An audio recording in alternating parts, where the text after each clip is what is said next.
Good morning दोस्तों, स्वागत है आपका आज के मुख्य समाचारों में। जी हां दोस्तों, आपको यहां पर देखने को मिलेंगी सुबह से लेकर शाम तक की तमाम बड़ी खबरें मुख्य समाचार ब्रेकिंग न्यूज अपडेट्स के रूप में।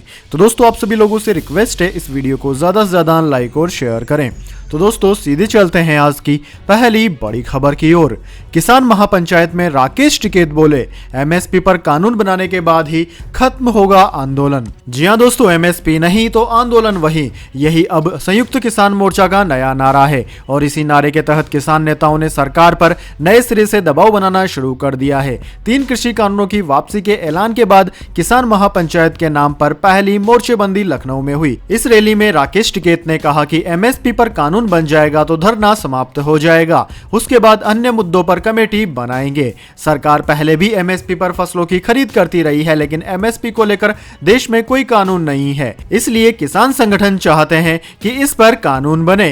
दोस्तों, 19 नवंबर को जब प्रधानमंत्री मोदी ने 3 कृषि कानूनों की वापसी का ऐलान किया था, तब उन्होंने भरोसा दिया था कि एमएसपी को प्रभावी बनाने के लिए कमेटी का गठन किया जाएगा। लेकिन किसान किसी कमेटी के भरोसे अपनी मांग से पीछे हटना नहीं चाहते, क्योंकि असल संकट भरोसे का है। अब तक सरकार किसानों से एमएसपी पर खरीद के लिए बाध्य नहीं है, लेकिन एमएसपी का कानून बना तो सरकार बाध्य हो जाएगी। पीडीएस के तहत जितना अनाज गरीबों को दिया जाना होता है, सरकार उसी हिसाब से किसानों का अनाज खरीदती है, लेकिन कानून के बाद उसे खपत से ज्यादा खरीद करनी पड़ेगी, जिससे उस पर आर्थिक बोझ पड़ेगा।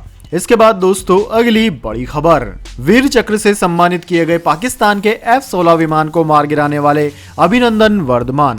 जी हां दोस्तों, वायुसेना के pilot group captain Abhinandan Varthaman को राष्ट्रपति रामनाथ कोविंद ने प्रतिष्ठित वीर चक्र से सम्मानित किया। दोस्तों, आपके जानकारी के लिए बता दें, अभिनंदन वर्धमान ने फरवरी 2019 में बालाकोट एयर स्ट्राइक के समय पाकिस्तान के साथ हुई हवाई झड़प के दौरान दुश्मन के लड़ाकू विमान F-16 को मार गिराया था। हालांकि इस दौरान उनका MiG-21 भी गिर गया था और पाकिस्तान ने उन्हें पकड़ लिया था। पड़ोसी देश ने 3 दिनों तक अभिनंदन को बंधक बनाकर रखा था। हालांकि उसके बाद उसकी सकुशल देश वापसी भी हो गई थी। उस समय अभिनंदन विंग कमांडर थे। उनके इसी जज्बे के लिए राष्ट्रपति ने उन्हें वीर चक्र से नवाजा है। इससे पहले दोस्तों, अभिनंदन को इसी महीने प्रमोशन भी मिला, जिसके बाद वे विंग कमांडर से ग्रुप कैप्टन हो गए। अभिनंदन श्रीनगर स्थित 51 स्क्वाड्रन का हिस्सा है और उन्होंने 27 फरवरी 2019 को पाकिस्तानियों द्वारा शुरू किए गए हवाई हमले को नाकाम करने के लिए उड़ान भरी थी। भारत ने 26 फरवरी 2019 को खैबर पख्तूनख्वा इलाके में पाकिस्तानी आतंकी संगठन जैश-ए-मोहम्मद पर हवाई हमला किया था। इसके बाद दोस्तों, अगली बड़ी खबर, केजरीवाल का चुनावी वादा, अगर आम आदमी पार्टी सत्ता में आई तो पंजाब की सभी महिलाओं को हर माह 1000 रुपए मिलेगा।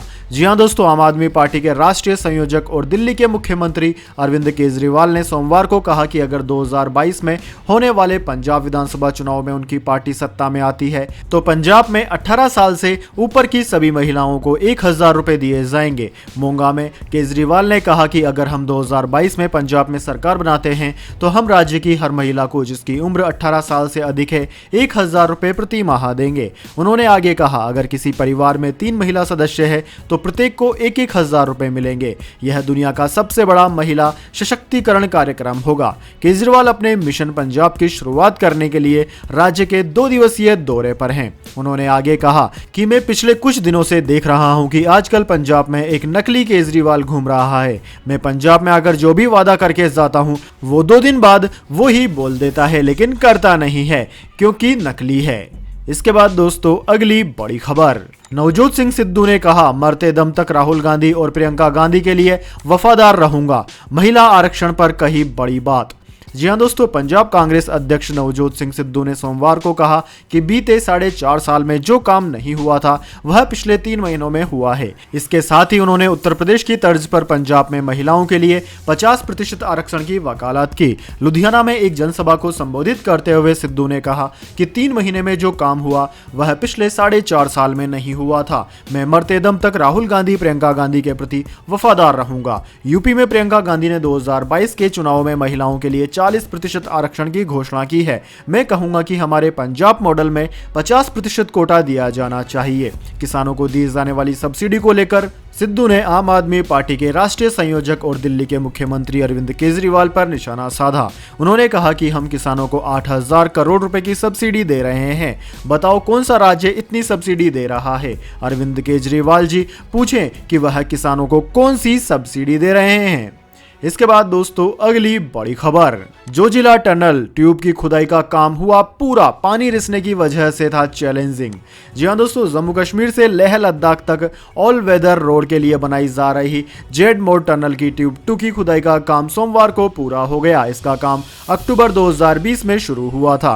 परियोजना की कुल लंबाई 32 किलोमीटर है और इसे 2 भागों में बांटा गया है। इसका निर्माण Megha engineering and infrastructure limited द्वारा किया जा रहा है। ऑल वेदर रोड 2024 तक शुरू करने की योजना है। परियोजना का पहला भाग 18 किलोमीटर सोनमर्ग और तलताल को जोड़ता है, जिसमें प्रमुख फुल और 2 टनल है। टनल T1 जिसमें 2 ट्यूब हैं। ट्यूब 1 को दिवाली के अवसर पर 4 नवंबर को और दूसरी ट्यूब को सोमवार की दोपहर में खुदाई का पूरा काम कर लिया गया। इस तरीके से अब जल्द ही यह टनल पूरी कर ली जाएगी और दुनिया के सबसे खतरनाक रोडों में से एक कही जाने वाली जोजिला रोड आसान बन जाएगी। इसके बाद दोस्तों अगली बड़ी खबर, पंजाब यूपी समेत कई राज्यों में अगले 2 दिनों में बढ़ेगी सर्दी, चलेगी शीतलहर।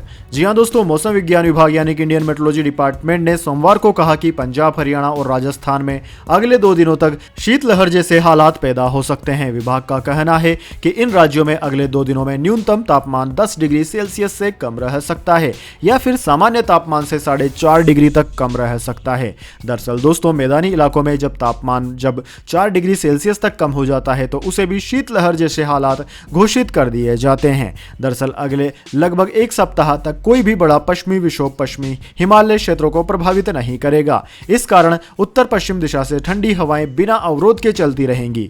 पंजाब, हरियाणा, दिल्ली, पश्चिम उत्तर प्रदेश तथा राजस्थान सहित मध्य प्रदेश के कई जिलों में अगले 2 या 4 दिनों के दौरान तापमान और अधिक गिरेगा। हरियाणा के कुछ जिलों में शीतलहर भी चलने की संभावना नजर आ रही है, जिससे सुबह के समय कड़ाके की सर्दी देखी जाएगी। दिन का तापमान सामान्य के आसपास या सामान्य से कुछ नीचे रहेगा। पश्चिमी विक्षोभ के अभाव के कारण उत्तर भारत में अगले कई दिनों तक बारिश की भी संभावना नहीं है। इसके बाद दोस्तों अगली बड़ी खबर, दिल्ली में नए आंदोलन का आगाज। साधु संतों ने कहा मुट्ठी भर किसान सरकार को झुका सकते हैं तो हम क्यों नहीं, शस्त्र भी उठाएंगे। जी हां दोस्तों, राजधानी दिल्ली अभी किसानों के आंदोलन से मुक्त भी नहीं हुई और अब साधु संतों ने सरकार को राष्ट्रव्यापी आंदोलन की चेतावनी दे डाली। रविवार को देश के कई हिस्सों में साधु संत दक्षिण दिल्ली के कालाकाजी मंदिर में इकट्ठा हुए और मठ मंदिर मुक्ति आंदोलन की शुरुआत की। संतों ने कहा कि हम केंद्र और राज्य सरकारों को शांति से मनाएंगे, अगर नहीं माने तो शस्त्र भी उठाएंगे। मंच से कई अखाड़ा, आश्रम और मठों के साधु संतों ने आक्रामक तेवर दिखाए। इस दौरान किसान आंदोलन का भी जिक्र हुआ। ज्यादातर साधु संतों का कहना है कि जब मुट्ठी भर किसान दिल्ली के कुछ रास्ते रोककर जमकर बैठ गए तो सरकार को झुकना पड़ा, फिर भला साधु संतों से ज्यादा अड़ियल कौन होगा। जरूरत पड़ी तो रास्तों पर साधु संत अपना डेरा बनाएंगे। यानी कि दिल्ली के लिए संदेश स्पष्ट है, एक और बड़े आंदोलन की तैयारी हो रही है। धर्म और आस्था से जुड़ा होने की वजह से यह आंदोलन जितना महत्वपूर्ण है उससे भी ज्यादा अहम इसके आयोजन का जिम्मा लेने वाले महंत का परिचय। दरअसल दोस्तों, इस आंदोलन के आगाज के लिए आयोजित इस कार्यक्रम का आयोजन अखिल भारतीय संत समिति ने किया। समिति के अध्यक्ष महंत सुरेंद्र नाथ अवधूत हैं। सुरेंद्र नाथ एक और वैश्विक हिंदू संस्था विश्व हिंदू महासंघ के राष्ट्रीय अंतरिम अध्यक्ष भी हैं। इस संस्था के राष्ट्रीय अध्यक्ष हैं यूपी के मुख्यमंत्री योगी आदित्यनाथ। इसके बाद दोस्तों अगली बड़ी खबर, पेटीएम आईपीओ, नहीं थम रही पेटीएम के शेयर में गिरावट का सिलसिला। निवेशकों को अब तक 50,000 करोड़ रुपए का हुआ नुकसान। जी हां दोस्तों, पेटीएम के आईपीओ की लिस्टिंग के बाद से ही शेयर में गिरावट का सिलसिला थमने का नाम नहीं ले रहा है। शेयर बाजार में लिस्टिंग के दूसरे कारोबारी दिन भी पेटीएम ने अपने निवेशकों को बेहद निराश किया। सुबह जब बाजार खुला तो पेटीएम अपने पिछले क्लोजिंग रेट 1560 रुपए से नीचे गिरकर 1509 रुपए पर खुला, लेकिन बाजार में मुनाफा वसूली के साथ पेटीएम का शेयर भी औंधे मुंह जा गिरा। देखते ही देखते ये 18.50% से ज्यादा की गिरावट के साथ 1271 रुपए पर जा लुढ़का। हालांकि निचले स्तर से शेयर में थोड़ी खरीदारी लौटी और बाजार बंद होने पर पेटीएम 1359 रुपए प्रति शेयर पर जाकर बंद हुआ।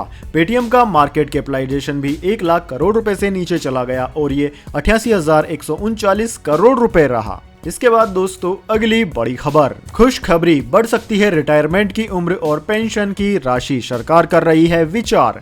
जी हां दोस्तों, केंद्र सरकार कर्मचारियों को जल्द ही खुशखबरी दे सकती है। कर्मचारियों के रिटायरमेंट की उम्र और पेंशन की राशि बढ़ाने पर सरकार विचार कर रही है। प्रधानमंत्री की आर्थिक सलाहकार समिति की तरफ से ये प्रस्ताव भेजा गया है। इसमें देश में लोगों के काम करने की उम्र सीमा बढ़ाई जाने की बात की गई है।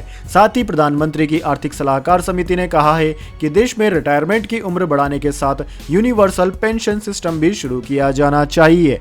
समिति की रिपोर्ट के अनुसार इस सुझाव के तहत कर्मचारियों को हर महीने कम से कम 2,000 रुपए का पेंशन दिया जाना चाहिए।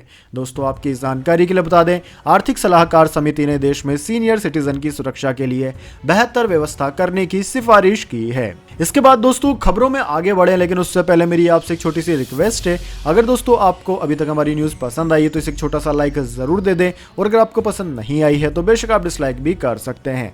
लेकिन दोस्तों लाइक और डिसलाइक जरूर कीजिए, क्योंकि दोस्तों यही हमारी मेहनत का फल होता है और इसी से पता चलता है कि आपको हमारी वीडियोस पसंद आ रही है या नहीं। तो दोस्तों जल्दी से जान लेते हैं क्या है अगली बड़ी खबर। राहुल गांधी को हाईकोर्ट से मिली बड़ी राहत, इस बयान को लेकर चल रहा था मुकदमा। जी हां दोस्तों, कांग्रेस पार्टी के पूर्व अध्यक्ष राहुल गांधी को बॉम्बे हाईकोर्ट से राहत मिली है। राहुल गांधी ने चौकीदार चोर है का बयान दिया था, जिसके बाद बीजेपी सदस्य ने उनके खिलाफ मानहानि का मुकदमा दायर किया था। केस दर्ज होने के बाद मुंबई की एक अदालत ने उन्हें समन जारी किया और उन्हें कोर्ट में पेश होने को कहा था, लेकिन राहुल गांधी ने इस समन के खिलाफ बॉम्बे हाईकोर्ट का दरवाजा खटखटाया था। हाईकोर्ट ने राहुल गांधी की ओर से दायर याचिका की सुनवाई करते गिरगांव मजिस्ट्रेट की अदालत को 20 सितंबर तक मानहानि के मुकदमे में कोई कार्यवाही नहीं करने का निर्देश दिया। Justice SK. शिंदे की सिंगल बेंच कोर्ट ने राहुल गांधी को राहत देते हुए अपना आदेश पारित किया। एक चुनावी रैली के दौरान कांग्रेस नेता राहुल गांधी ने चौकीदार चोर कहते हुए प्रधानमंत्री नरेंद्र मोदी पर निशाना साधा था। इस बयान से नाराज होकर बीजेपी कार्यकर्ता ने राहुल गांधी के खिलाफ मानहानि की शिकायत दर्ज कराई थी। शिकायत पर संज्ञान लेते हुए मेट्रोपॉलिटन मजिस्ट्रेट कोर्ट ने साल 2019 में राहुल गांधी के खिलाफ अदालती प्रक्रिया शुरू की थी। इसके बाद दोस्तों अगली बड़ी खबर, गोल्ड सिल्वर प्राइस टुडे, आज सोना चांदी हुआ सस्ता या महंगा, जानिए। दोस्तों सोने और चांदी की वायदा कीमत सपाट रही, क्योंकि केंद्रीय बैंकों की टिप्पणी से पता चलता है कि उम्मीदों से पहले ही दरों में बढ़ोतरी हो सकती है। वैसे दोस्तों दिल्ली सराफा बाजार की बात की जाए तो दिल्ली सराफा बाजार में सोना 49,235 रुपए प्रति 10 ग्राम रहा, जबकि चांदी की बात की जाए तो चांदी 66,486 रुपए प्रति किलोग्राम पर रही। इसके अलावा दोस्तों अंतर्राष्ट्रीय बाजार की बात की जाए तो अंतर्राष्ट्रीय बाजार में सोना $1846 प्रति औंस, जबकि चांदी $24.57 प्रति औंस पर रही। इसके बाद दोस्तों अगली बड़ी खबर, दुनिया की पहली बिटकॉइन सिटी, यहां नहीं भरना पड़ेगा इनकम टैक्स, राष्ट्रपति ने बताई शहर की खासियत। जी हाँ दोस्तों, दुनिया बिटकॉइन समेत अन्य क्रिप्टो करेंसी के लिए क्रेजी हो रही है। अगर आप भी बिटकॉइन के दीवाने हैं तो आपके लिए शानदार खबर है। दरअसल दोस्तों दक्षिण अमेरिकी शहर एल साल्वाडोर के राष्ट्रपति नयीब बुकेले ने यह घोषणा की है कि देश में दुनिया का पहला बिटकॉइन शहर बसाया जाएगा। इस शहर में कई खासियत होगी। इस शहर में किसी को इनकम टैक्स नहीं भरना होगा। शहर को एक ज्वालामुखी से ऊर्जा मिलेगी और क्रिप्टो करेंसी बॉन्ड का यहाँ का सोर्स ऑफ इनकम होगा। इस बिटकॉइन शहर में आवासीय और व्यावसायिक इलाके, सेवाएं, म्यूजियम, एयरपोर्ट, बंदरगाह, रेल और मनोरंजन जैसी हर सुविधा होगी। राष्ट्रपति नयीब बुकेले ने बिटकॉइन और ब्लॉकचेन कॉन्फ्रेंस में यह घोषणा की। दोस्तों आपकी जानकारी के लिए बता दें, एल साल्वाडोर पिछले 2 दशक से अमेरिकी डॉलर को अपनी मुद्रा मानने वाला दुनिया का पहला देश है, जिसने बिटकॉइन को एक मुद्रा के रूप में कानूनी मान्यता दी है, यानी कि यहाँ कानूनी रूप से बिटकॉइन मुद्रा है। इसके बाद दोस्तों रुक करते हैं अगली बड़ी खबर का। शेयर बाजार, सेंसेक्स 1170 पॉइंट्स गिरकर 58,465 पर बंद। रिलायंस 4.36% टूटा। मार्केट कैप 7.86 लाख करोड़ घटा। जी हाँ दोस्तों, हफ्ते के पहले दिन शेयर बाजार में बड़ी गिरावट रही। बॉम्बे स्टॉक एक्सचेंज यानी कि बीएसई का सेंसेक्स 1170 पॉइंट्स टूटकर 58,465 पर बंद हुआ, जबकि नेशनल स्टॉक एक्सचेंज का निफ्टी 348 अंक टूटकर 17,416 पर बंद हुआ। लिस्टेड कंपनियों का मार्केट कैप आज 7.86 लाख करोड़ रुपए घटा। बाजार में आज गिरावट में प्रमुख योगदान रिलायंस इंडस्ट्रीज के शेयर ने दिया। इसमें 4.36% की गिरावट आई और यह शेयर 2365 पर बंद हुआ। इसके बाद दोस्तों अगली बड़ी खबर, गूगल पर न ढूंढे कस्टमर केयर का नंबर, चुटकियों में साफ हो सकती है जमा पूंजी। जी हाँ दोस्तों, स्टेट बैंक ऑफ इंडिया यानी कि एसबीआई ने अपने 40 करोड़ ग्राहकों को इंटरनेट पर एसबीआई के नाम से मौजूद फर्जी कस्टमर केयर नंबर से सतर्क रहने को कहा है। स्टेट बैंक के मुताबिक गूगल सर्च इंजन में स्टेट बैंक कस्टमर केयर के नाम से जो नंबर है वहां पर कॉल करने से ग्राहक धोखाधड़ी का शिकार हो सकते हैं। बैंक ने सर्कुलर जारी कर कहा है कि लोन संबंधी किसी भी जानकारी के लिए बैंक की वेबसाइट पर मौजूद टोल फ्री नंबर का इस्तेमाल करें और किसी भी स्थिति में अपना बैंक अकाउंट नंबर और डेबिट कार्ड की डिटेल्स मांगने पर भी किसी को नहीं दें। बैंक ने आगाह किया है कि अपने बैंक खाते की डिटेल्स शेयर करने से आपके साथ धोखाधड़ी हो सकती है। दोस्तों, स्टेट बैंक ऑफ इंडिया ने फेक ईमेल आईडी से भी बचने की हिदायत दी है। बैंक ने कहा है कि उसने एटीएम से पैसा निकालने के सिस्टम में बदलाव किया है। अब एसबीआई के एटीएम से 10,000 से ज्यादा की धनराशि निकालने पर बैंक से जुड़े रजिस्टर्ड मोबाइल नंबर पर ओटीपी भेजा जाएगा। इस ओटीपी को एटीएम में भरने के बाद कोई ग्राहक अपना पैसा निकाल पाएगा। इसके बाद दोस्तों, अगली बड़ी खबर, इंडिया वर्सेस न्यूजीलैंड, गले में भगवा गमछा, होटल में बजे घंटे घड़ियाल के साथ राम भजन। कानपुर में टीम इंडिया का अनोखा स्वागत हुआ। जी हां दोस्तों, भारतीय टीम ने न्यूजीलैंड के खिलाफ टी20 सीरीज में 3-0 से क्लीन स्वीप किया। अब कानपुर में 25 नवंबर से दोनों ही देशों के बीच टेस्ट सीरीज फिर से शुरू हो रही है। सीरीज के पहले टेस्ट मैच के लिए होटल पहुंचे खिलाड़ियों का स्वागत बहुत ही अलग अंदाज में हुआ। कानपुर पहुंचे टीम इंडिया के खिलाड़ियों के स्वागत में भगवा रंग का असर नजर आया। होटल पहुंचने पर सभी खिलाड़ियों का पहली बार गमछे से स्वागत हुआ। इस दौरान एक बात और खास रही, होटल के साउंड सिस्टम पर घंटे और घड़ियाल के साथ राम भजन की ध्वनि सुनाई दे रही थी। वहीं इस तरह का स्वागत पहली बार देश में नजर आया। दोस्तों, माना जा रहा है कि सीएम योगी के भगवा प्रेम को देखते हुए खिलाड़ियों के स्वागत में ऐसा किया गया। होटल प्रशासन ने प्रवेश द्वार पर भगवा अंगोछे रखवाए थे, साथ में घंटे घड़ियाल का साउंड भी बजवाया था। कोरोना प्रोटोकॉल के कारण किसी खिलाड़ी को टच नहीं करना था, इसलिए हर खिलाड़ी खुद ही अपने हाथों से भगवा अंगोछे को ओढ़कर अपने गले में डालकर एंट्री कर रहा था। इस दौरान होटल में राम भजन के साथ साथ घंटे घड़ियाल की ध्वनि सुनाई दे रही थी। हालांकि स्वागत के इस तरीके पर होटल की ओर से किसी का बयान सामने नहीं आया है। इंडिया टीम के 10 खिलाड़ी कप्तान अजिंक्य रहाणे के साथ 19 नवंबर को होटल पहुंचे थे। टीम इंडिया के बाकी खिलाड़ी सोमवार को सीधे कोलकाता से न्यूजीलैंड टीम के साथ होटल पहुंचे। तो दोस्तों, यह थी आज की तमाम बड़ी खबरें। इसके बाद दोस्तों, बारी आती है आज के माइंड क्यूज क्वेश्चन की।